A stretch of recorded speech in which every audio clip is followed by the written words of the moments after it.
and even domestic investment is increasing. In addition,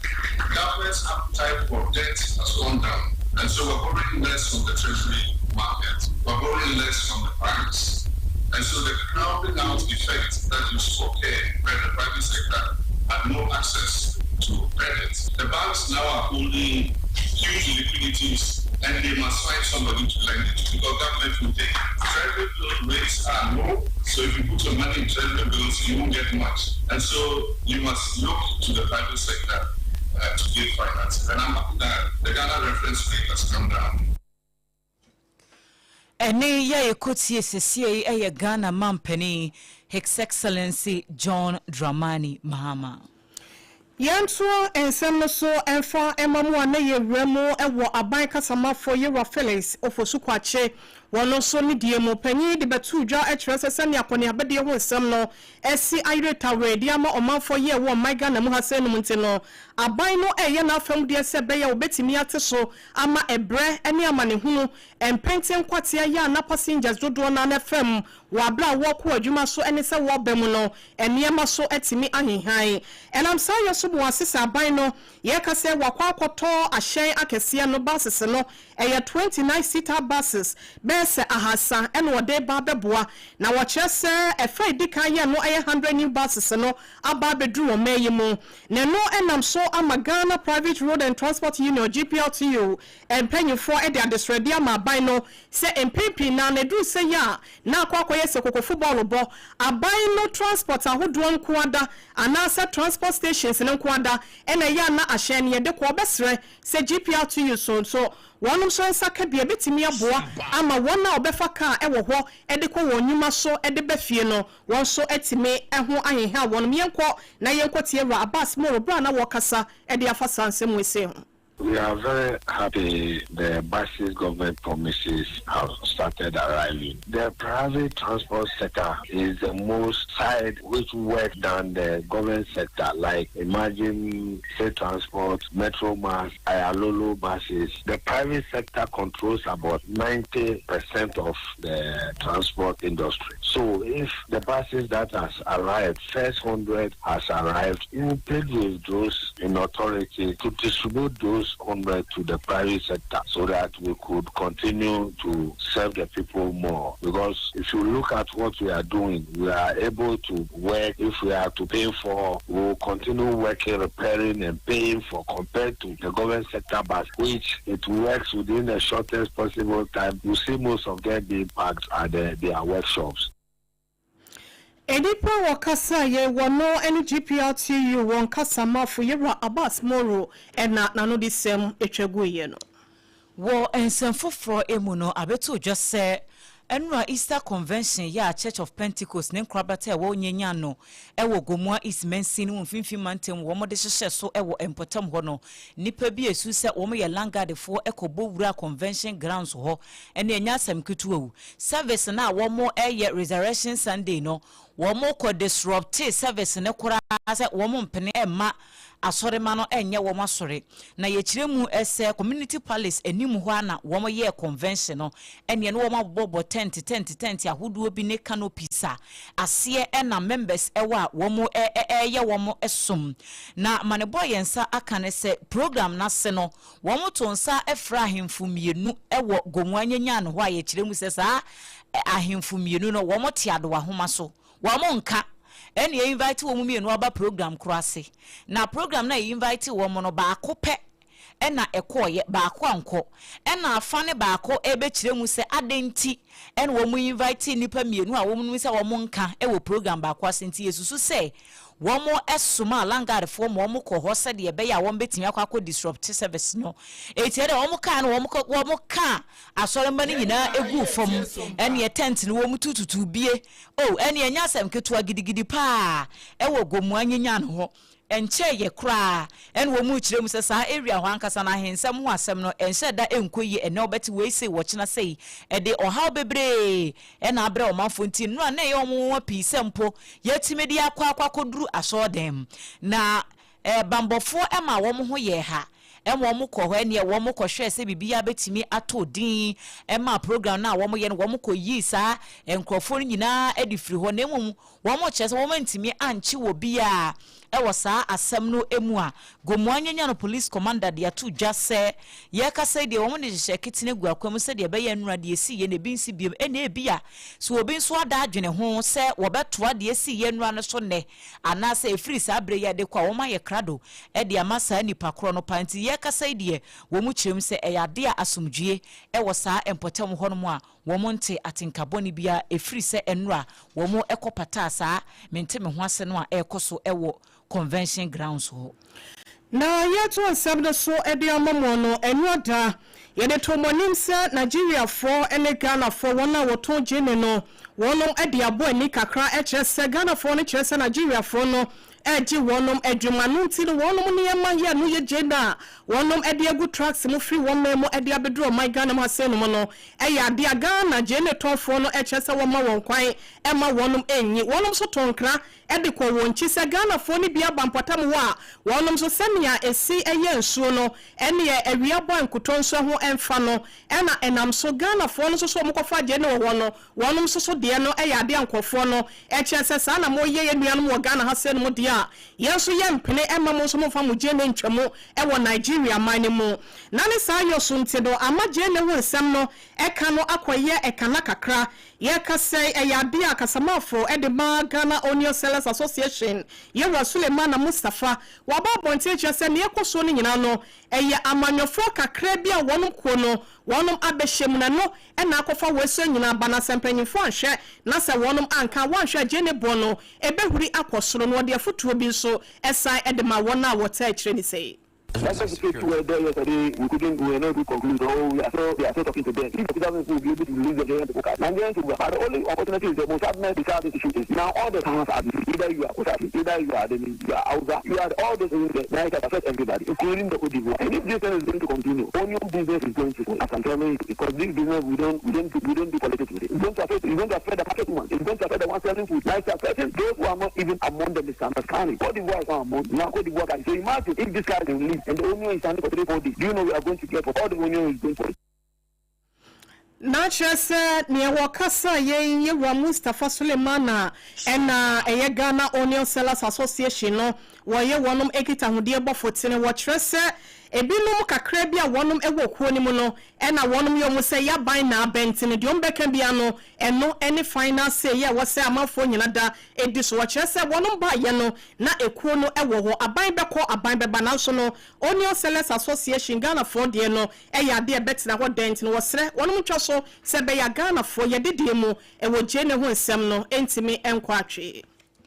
Abusua yɛ ka wɔ sɛ wasungu so a wutie Sompa 106.5 FM Accra ena weni gusu a wɔhwɛ Sompa TV ɛyɛ premtobra kasebo ena yɛda so a yɛkenkan edema wɔnsɛm foforɔ emu no aso yɛ hyɛn fidi nnwuma ene yɛdwadie ensɛm so abɔ amane sɛ sɛdeɛ enka benifo yɛ nhyehyɛ sɛ efiri enadwada ɛde kɔno wɔn ɛbɛto Sachet water ena afei bottle water ensuo mu no ɛyɛ adeɛ sɛ saa gyina yɛsie no wɔn atwea sensɛn ne nti a wɔn kasa ɛwɔ nkrataa yɛ a wɔn de baayɛ enedai ene sɛ Ministry of Trade and Agribusiness any industry womo etimi any empenifo ahodo bi akwakoye nhyiemu ama kasesie bi akoso ama obi anya ne ho ntiase se womo ebetwe sa agina esie no asensei enti ministry no ede asida piesie ma Ghana Plastic Manufacturers Association for enye womo nko a National Association of Sachet and Packaged water producers womo da womo asiye pasa asemi ba ye ya womo frɛ womo sɛ womo mra metena se no womo nka sɛ de be ya ntiase betimi aye adwuma no enkrofo yi ampopo womo ti ampampa womo tutu womo nan ekoye mampanifo tena se kasa ye sesesi ade sɛ de eniema asifa akɔ no womo san to ensuo buo ne mu a ɛyɛ ade sɛ de oha bebre ne bebre Ghana fo enti sanke be ya womo san consider sa decision na ban enso ɛyɛ de obetimi bia sɛ de be ya mo bi wo hɔ no ma womo betimi de abo aboa sa enyumaku ahodo ya aban no ebehye na waye se de be ya Ghana for so komu ebe nha wo eno ena nkrata mu ministry na kire mu se de bia wo ka se NDC aban ya abai die wo dwene Ghana for ho na de biara edo wo haw anase adesoa eba be si Ghana for ekon so no enya de se wo mbetena se aye nhyehan ama saa niema no etimi akoso enu nti ena wo esi se gyanti ene wo anu wo hwe anim se nko wo beton wo pure water sachet ba ko wansi de me pa cho Ministry of Trade for se wo enya antum sanse meeting bi akoso nti nsuo no se de ton ne dada no se factory price ni ye 8 cedis a wo beton no 8 se wo mu yi wo shops no ton no 10 asa na wo beton no sachet water ba ko ye 50 pesos asa na ye ton no obi anya ntu nsuo buomu enti aban ne se wa ya de na mompene ne ye pre abino na ye ko ye raya wono so eye panyi kwankyerefo eda African Center for Parliamentary Affairs asepa ano Dr. Rashid Rahman wono so kyerese wonom ede krata bi ye do akwakoye bill ede akwakoto no hyebedwam na emu nsemu a ebata ho nyina ne se wosre se empanyifo ye wo bra hyebedwam no emu bohu na wonwene ho na wonsi gina ye emfa ho se wo bi eba no hyebedwam aba be pre ma bedwa di brani bia wonhwe se ni mfie ya wodie no emoro ediosia enum 65 na no ena wo kire se empanyifo dodo na ya wonom ewo ma hyebedwam no asem wonse bekwatia wonom te no asa wonom de wonom mwe etintim so ya wonom empese beba be ye emra eno ena wo kire se empanyifo nyina ne Ghana fo nyina no enhwe na wonom ema no emra mu se be ya se gyinasie wese no ebedru mu na ewiam dia ebetimi aboa emmabun so na wonom so etimi ewura mu e ba hyebedwam ho na wonom adwen ya wonom agye e wonyansesua kwan so e de afi empanyifo nchen no wonom etimi e de akwakoboa Ghana na emma hye ho nsem e ne yeye de ho nsem adehia aboboa no e wa abato mpesua so ahodo no bibia etimi akoye yewura Dr. Rashid. I can see similar resistance in this case, particularly for those who are a bit advanced in age and who want to keep going for as many terms as they can. I don't know how much support the two honorable members have in the House, but I could foresee some resistance from within because, globally, I haven't seen any country where this is the case. Maybe Ghana might be the first because you go to some of the advanced democracies, the US and other places, you see senators and congressmen who are in their 90s and still sometimes even in a wheelchair, they are being wheeled into the chamber to go and do legislative business. Edo echi ena watcher said to the beer, a yana and yan mabuna sam and a yaka nemum dear wonimu de a san sempenye say yan sumana motente nemum a yana yasuma benyansa fosa and said walk wako suma and a motente me one she ya woniema and a beshi bukwaso obesai etra a quine predentino sa nema wesenum yinano watcher said nina wonum eshe shadre dear now sooner said the besi aquaco sibiano one beshe amadia safatano one. To be honest with you, we've been talking about young people going to Parliament, that people should not be discriminated against. I think in the same way, and then women in the same way, it might be very difficult to say people who are advanced in age should not go to Parliament. That might be discrimination. I think comes to age. Rather, I would say that we should emphasize more experience and expertise. People should go to Parliament. Enipa wakasa ye wono ene executive director ya wodo eda African Center for Parliamentary Affairs asepa no Dr. Rashid Rahman. Ebusia ye toa ensem no so ede amamo na ye Kodambai Health Center ya enono ewo oti mantam no emu womo de resede ato aban anim se wo meboa mo na infrastructure wo muntimi emetretrem sanse ayaresabia no wokọ oti mantam adambai na ye wo mo kropon nanso niema bebre wo ho no mo ase kropon no wo mo laake ebi ni ho ebi ni health center ya ye ka ho asemi se ebia obi ho mfa no ne ye hia akade bia ebia services no eye de ewani mu a age ye de nipa ne to ka mu freedom by ho besen ko rara government hospital ansana wo matimi anya baby papa hwe ne sanse oti ho no mo de no kwasam de e ba ko pemi ho trafaga na mi yiwrawra de aka nyina health centers no dodo no a enkoye na enkomo a wo mu edi enese se bia ye de obi kura ba ya sabia empa nipa ne beda so no ebi ni ho a doctor for ni a nurse for adwuma ye for wo mo ho nyina obeba no niema bia ntontoro wasabe eno no wo mo de ye adwuma eti wo masrese mpanifo emeye wo mo emwa na Dr. Ato Thompson wono ena ye medical superintendent ya woda ayasabia no ano Mehre Dambai Health Center no ano na wone nsemchofo atwetwe nkomo ede akosem ne amane a wo mo enamu no Ato nsemchofo enyim. Need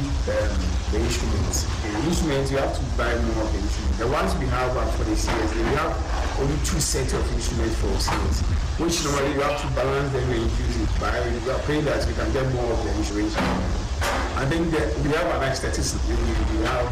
scrub nurses now. And also we need a place for them to stay. Okay, so we have to get some building. Now we are working on some by the money, but you have to rent it for them. So if you can get support and there are aesthetics and those people who come around, they will stay. Because you have to stay. You have to bring them to stay. Ebusia penyine ya wote se woka sei eye medical superintendent ya woda Dambai Health Center ya eno ewo otimantem no ano Dr. Ato Thompson. Yada so ejiremu ewo apomde ho ensem senso Ghana de hye apomde ho ensem koya ena obetimi abo adwumaden aban betimi ageto ede afi won ho ede abo mpontudwuma ama oman no ye nyina da sede yesi hwe ne nkankro ewo basahare so no yensa etimi akanamsa yoso waja bawe abaton pesia so ma hwebedwane ya wono kro ya saye edom kuma no penyi pa be de eche ya wogege takra wogem ede ma wono meche deputy minority whip ye Jerry Ahmed Shaibo no so akasa ede enseme to abayanim se bebi eduno won hwe ema na no emi mu se beya bebi a enkwada edru de den e wapomde ho nsem so a wobetimi aka bidi ama wonum ya wonum esi ayasabia no e woweja na wode sansem wese nyina etudwa wabra na wode aso ebofom na watimi ahwe ama enema nyina so etimi akoye e wo se wo bai mu bebi a yaje enkwada no eto no wonum e bai mu ama enema so etimi akoye e wo enkwada ayasabia wone ho ensem ya wode ema ye ne sei ena na sitie. But I do not know why we are still on condition. I've engaged the minister on a few occasions, at least 5 times on the same point. He introduced me to the head of infrastructure who sent me a message and gave me an indication that within the week of the receipt of the message, it was around 17th of March, they were coming for commission. Today is dead. And this project has been sitting there for whatever period. It's not good. We should not have political tolerance projects, especially health projects. When people are dying, nobody would ask them whether you are MP. The first thing the Ghanaian nurse or doctor would do is care, health care. So we should come and commission the project for the use of the Ewusiani wakasa ye eye weja bawe abatson pesia somba shebedwene ya wonokro ya saye DBT minority whip ye Jerry Ahmed Shaibo monyamfo ena yetie no no. Ebusun ye ka wo se kaseboyi yedem live ewo Facebook and YouTube Sompa 106.5 FM Accra and Sompa FM live on YouTube enti wadawroma wunya maso anu abaso na wabe like wa follow na wade wadwenche no so ato ase e de amaye kama se wo fie wo shop bebia nso a Sompa TV yedem ewo hono mo betimi enya bi na wahye yentoa kasebo no eso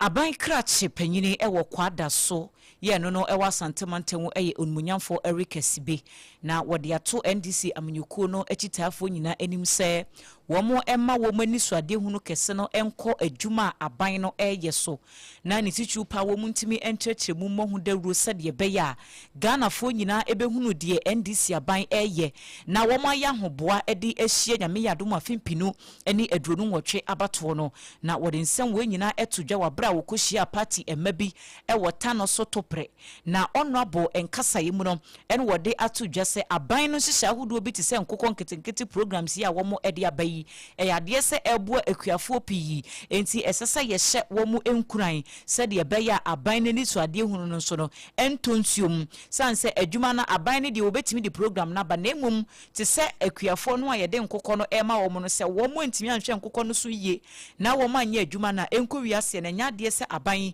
ebenya so mfasode bia na ne nkasa mu no oto aso echire mu se enche kura na 20 2028 abato no eba na de ba ko a wahye ne nso hu ne se wo ya de no wa mo ho dewura mo manfo hu na obi ante wonka enu nti ene wo mo de se afutuo ekọ ede ama party ma wabra woni yama ne boni ba wa beidu edi nkomo no sei ene o kiremu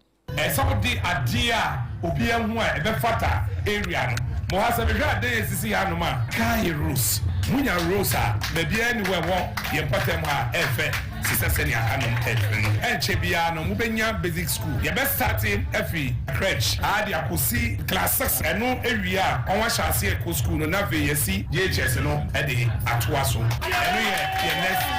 onwa be di to wa ha no romba se nye kwada so municipal assembly mamuntua onwo eni to me se onba ha e ba begigi kwada so fo esika e de koye atwemanwa biaja ana se atwemanwa nwa aha e ye kwada so fo na beba abegigi sikenti ye besremu ye nkwala ha no ba na monso maboa wo na onwatimi aye adwuma no wano toro bi wonu ma na onba aya na atete no edoso kakra but muhu so ye kwada so fo a eye mo amodia eti munyi wa atu na momboa wo na ontimi ye nesese on eyi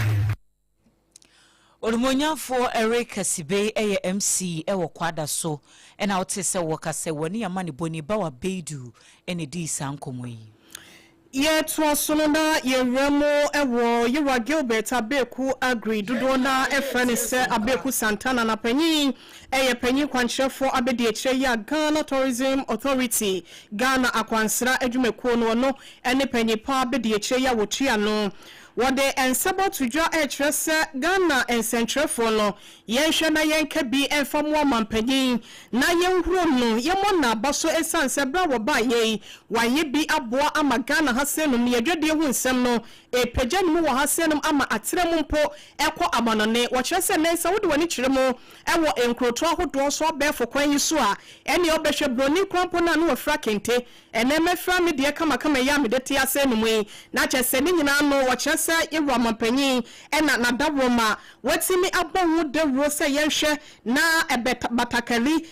Ghana hasenum yefugu ahodo ene yentoma de ye wono ewo se yefra na yehye adwoan so agene de designer me kama mama yakoso yakwa aboagane wo so hu no eye TV ne so ene Facebook na wono so hye ne ntoma ta de fefefe ya nyina ye de wo hasenum wo kyese ni nyina no mampanyin ba ye ne dewubo ya wabo no ni nyina ka ho bi ne ama Ghana fo nyanti ase ese de we ni won sechi wo we no ebeye wo da enti se won sa eyemu wade aye no so na ye wa no waye eno ti wo susu se yemoa se beya afia no se ne eya na eye Chartered Institute of Marketing Ghana fo etimi eye no won mo boss body no eye no ye National Marketing Performance Awards no yema ye John Dramani Mahama bi se beya wo no se be hye ne nkuna yempo wo fra ba mu a obetwa so abo Ghana ye niema ho dawro ewo ewiase amansa nyina.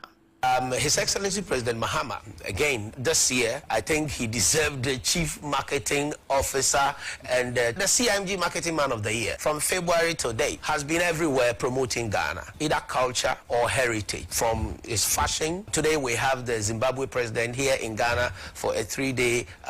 state visit. He has been everywhere promoting Ghana. I know December, Ghana will be packed, looking at the diaspora engagement and UN resolution adoption and the awareness. There's an increased awareness about Ghana, our World Cup participation.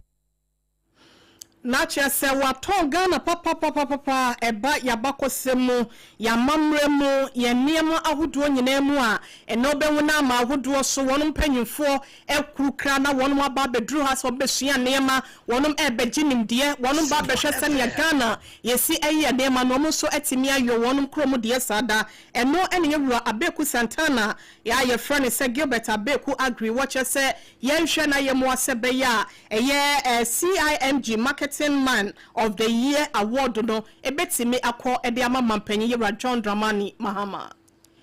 Ejwedifo ewo manso adubia ewa Asante Mantemo womo ede adesrede ato aban anime na fei Road and Highway Authority se womo emeye speed ramp CB ewo wo makwan so emfa mo ntishu pa ene bia ya wo mu edi dwa no na wo mse ba bia market center no ewo no mu amohwe ewo TV no so ena Facebook ne nkomo ya ye ken mu hunu bi ewo ho na market ne eben kwan ho na de ba ko ma hye ne nso hunu se nam se speed ramps no ebi ni ho na ekwan no so ye twa so eda ho nti no ene motofuo ni kese pa wo mu ni abotre wo area ho ene ahyenkafo no wo mu nam a American tentesa wo horma yese pa ka bo bi chese wan hwe ye na wutwa kwan mu wan nye careful kakra bi pepa na ka bo wato ho wo mu sesa de no ede wo ha bebre ena abre wo mu nti wo mu srese sa speed ramps yi empenifo maybe wo se de be ya ahyenkafo ni motor riders ni wo mu duru hormo a anye bi kra no wo mbeto wo mu bo kakra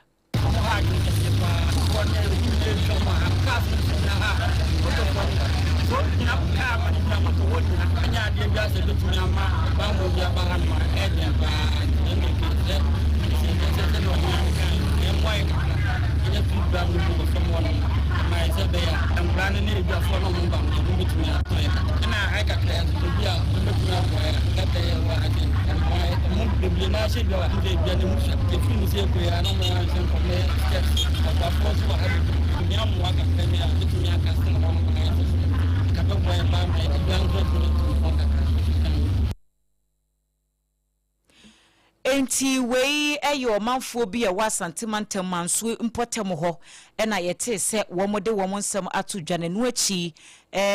Queen Mada ya owo edwane mu ewo manso ho ye maame abena amofa wodon so ede kakra etato kane ye ba na amro de se hayo manso kabade ato yemyan ma police fo ahobango fo boye ko ba ade ye ko no ati akwa program pa ne se jahano yeah omba ye bompe wo ha mai moto ba onko kese bia de edi bia to omba to ombo atare ba edi bia de sre ye to woni se obetie kasa ye su bia no ene die kwaso a wo free man so bia enko no free man so bia mpa na se wo papa se obaba ba boa ye tu en sa frɛ mo se omba boa ye de sre bia kɔtro bi si moto ene kai edu ha really yasra no oma ye bompe wa hasa de baya moto ko ni du bompe no so am batwa mo kwa enti sa wo ka masamre ma ya we na minute committee so ya we say e ga de abutu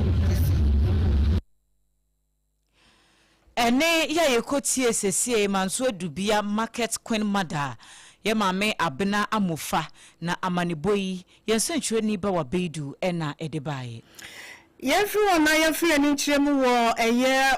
wahimaya wono so ewomo ewogomo adunkwa enana frema akwanda anhwe ya wono edikan na wode ensem etudwa akyerɛ aban ene wona wonsem obie ya wonom eboaboa se womra na womumenye wonom adoye sebe ya wonso waya asabia ya wosi ewo ho no akyɛ ewo nsensenmu mu sebe ya amafo kwa ahosa wonsem no ebetimi CPS tenten no wo so ese ede afrempanyifo ahomachi yare obatan bia nim sa yare wense na ya hano so kwan nti kama ha na ahomachi oba yare na anadwa oba yare na upe moto na ade akwa na tena so de akọ ana waka wo na yesitina moto so ne fa nkwa na that town no ko mu ya papa mu ade yi rew na asati moto so na wo ko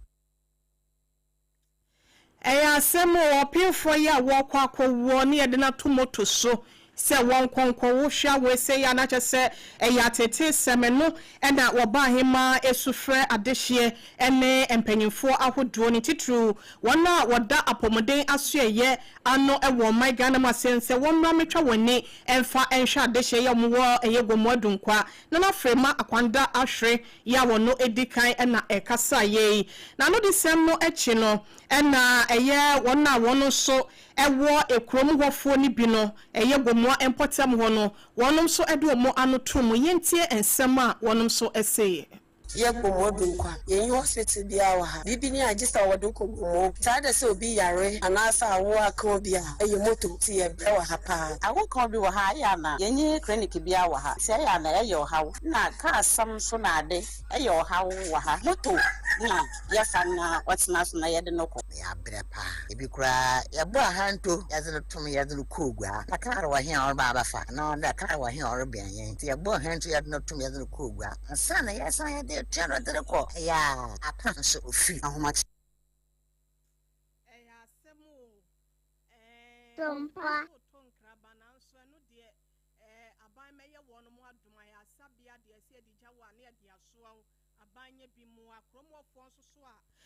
Kromo wafo nso amonso monsem ewo bi potem wofo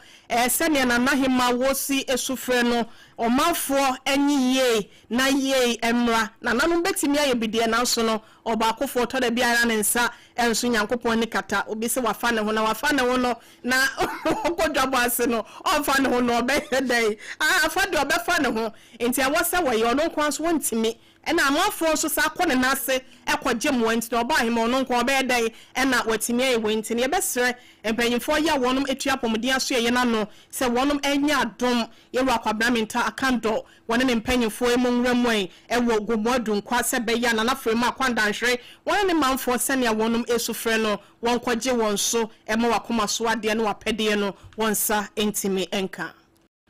Ebushiemenka was a Gasem super strong waterproof cement adawroma ena yede kasiebono eba Gasem say the nation builder free tete Ghana cement baye enye na asem na super strong waterproof cement na de eyesronko kura utimi ede ye bibia emane ye se foundation se plastering se ade bi efa dansie ho eboa ebo edan ne ho ban tintitu pa ebo ho no a yesi dan bi esi ba bi bo se no a ensinsuom enso e ho no na ase na hyase efo na ewai ebe wa ni obe penti ni se dan ebe koso aye e chese cement na problem wo ho enti you super pani bi Gasem super strong waterproof cement eno na ebe boa ene edan na ebesi ho afebo enwiri enwa awai enye hye baby eton building materials bia okwa also pe Gasem super strong waterproof cement no eno enebedi Adwoa Asare special local food say program bi na oye na po obi amana take order edi amaho ana se wo ko dwabo bi ase na wo pese program no timi ye kama mpachofa order ne koma hajia se e bia wonso on a normal day wo pe baby ato afa no akope breakfast ana lunch ana dinner bia Asare special local food or ho edi maho aduane bia wo pe aduane biara wo pese ye local food nko ane de eyade se ubenye bi ewo ho enkran hacho atomic kwan no so eho na hajia eye adwuma transition funeral home no oben honom udu honom na obi se obi asa wo pe Asare special local food a ye beka cho na wabo ewura ho na nso watimi akwakodidi se bia wo oda bi e de ama wo dofo bi for lunch and a breakfast me pacho number obe free no 0246 359921 0246 359921 and 0535 484392 0535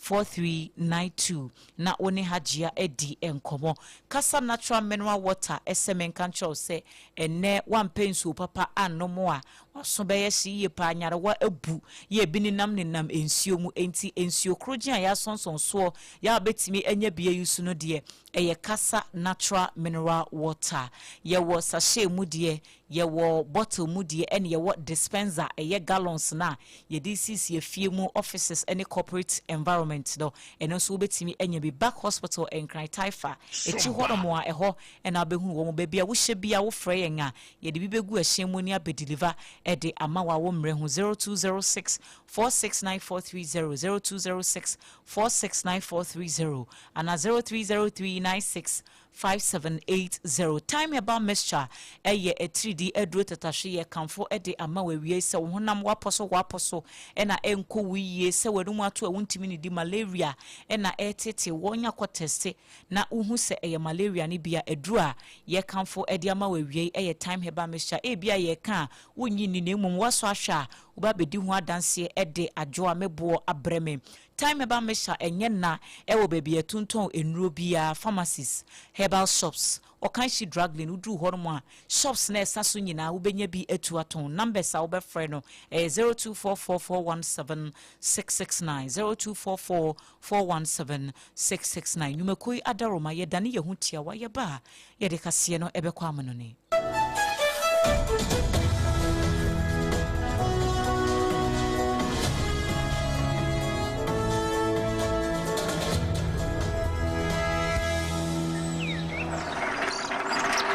Edebo how crania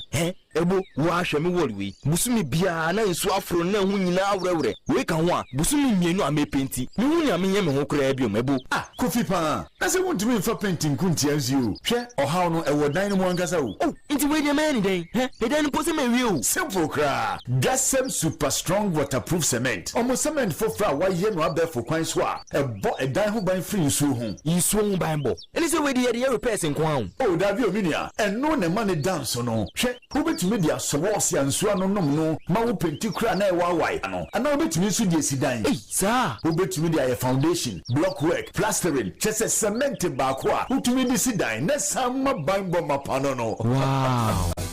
Gasem super strong waterproof cement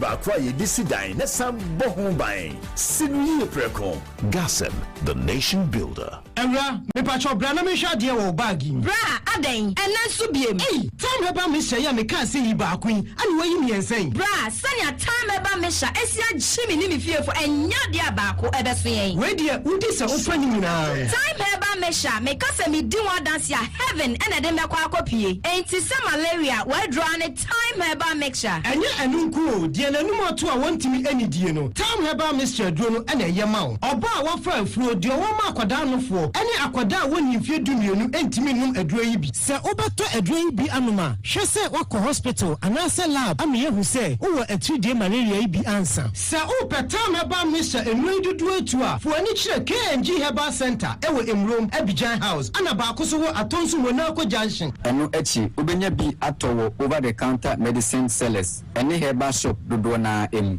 Fre 0244417669 Kayo set time no TIME time herbal mixture afi malaria fever bi adani ziba ewo munu betu akọ FDA age adwade nkratoa yi atu Defense Clinic aye sciatica expert sciatica no o nerves na wo to ase na fa wo siremu na fa wo nansia besi ase ho no se ho techema eno ene ye fa ne sciatica na etimi bubu o to ase ka wo se dwe wo siremu wo je ho ba bi a enye na no na 21st Clinic ba ye adwuma pa wo mu ye ntia basobo o magye no Ghana ha ene amono ne enyasem ketewa wo mu je international awards ahodo wo mu je local awards ahodo na anu nso na wo mu bie the only sciatica research and treatment center in Africa bibrim ha no ebi ni ba bi a je 21st Clinic nkwa wo mu je bibiduro ene besa o yare no masa de machine aka ho eya yare sabia yare bia wutimi de ko ne mama ade ba ko a wo magye din wo mu pa no eye sciatica ena stroke nso de kwa diabetes ne hypertension ne ade ne ade Ghana ha ba bia wo mu ho enkran ha se ye wo Tantra Hill runabout se wo free enkran eba ye wo wonsa ni fa so wo frama saman so na eba nso a wonsa bonkum so e ho na wo behu ye 0540311311 0540311311 na 21st Clinic still wo mo ye sciatica expert. In the stillness of the morning,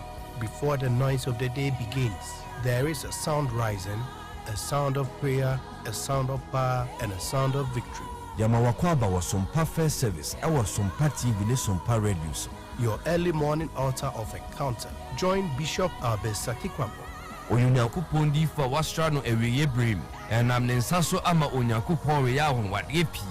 Through this prophetic platform, destinies are aligned, burdens are lifted, and lives are transformed. We need to teach us Sompa First Service. Our home enye TV program keke. Eye bra osro ne asasi hia. Eye bro Onyankopon kasa chenemba. Set your alarm, tell a friend, gather your family, and let the Spirit of God reposition your life. Sompa First Service entwa wo hu hoda. Eye dwada kusi efiada anopa. Anopa no nunkusi anopa no nsie. Fa woda ni na share radensa. Na erade beye.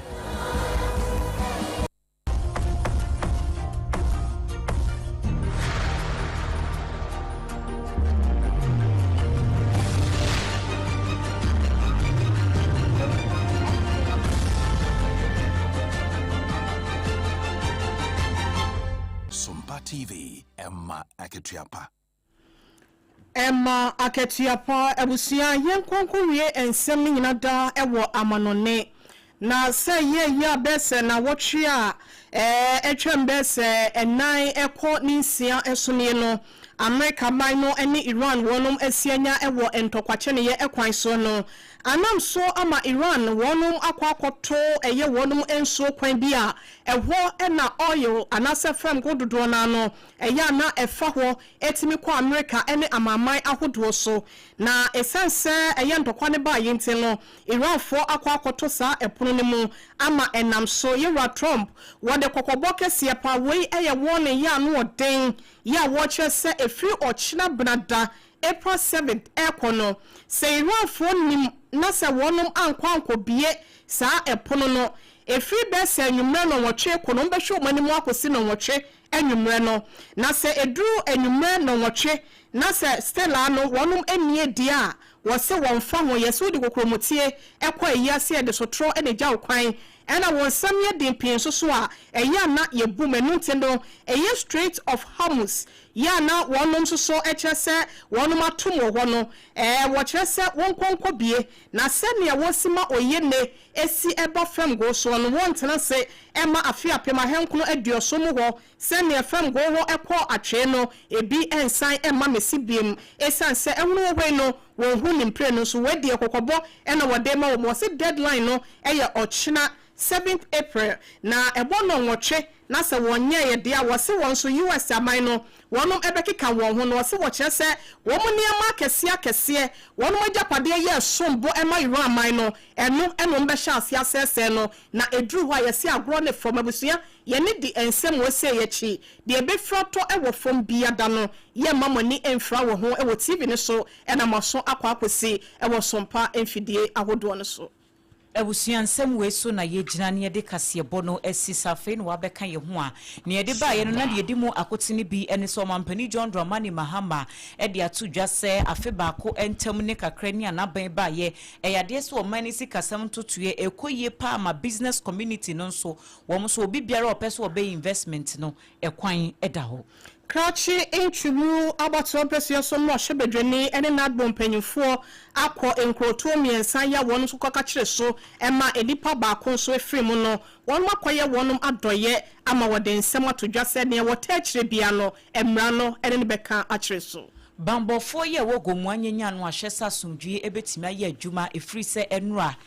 wabra na Easter convention ekoso Pentecost asafo ne nkrabata wogo mu anyanya no hodmo nipa bi esu se wom ye langadefo koto hye members so no Bambofo HMCC ade bibia ededin GPRT mpanyinfo so na ese abanse opro didi a onwam so edidi eye ahye afoforo ya wode aba emu wo ha edi nkan bedro my Ghana masenu mo no ema wonfa enko eye national na se wonon private sectors ahodo ne nko aho na emom GPRT for so no wonme won bi se be ya Ghana fo nyina ebetimi ateso aba empanifo eye nhyehyɛ se enka efiri ene dei ede kono womo ebeto Sachet water ena bottle ensuo no prices ni mu nanso eye Ministry of Trade for etie mu amasesi a wom se sa agina esie no wom atwe asensen Ghana jenefo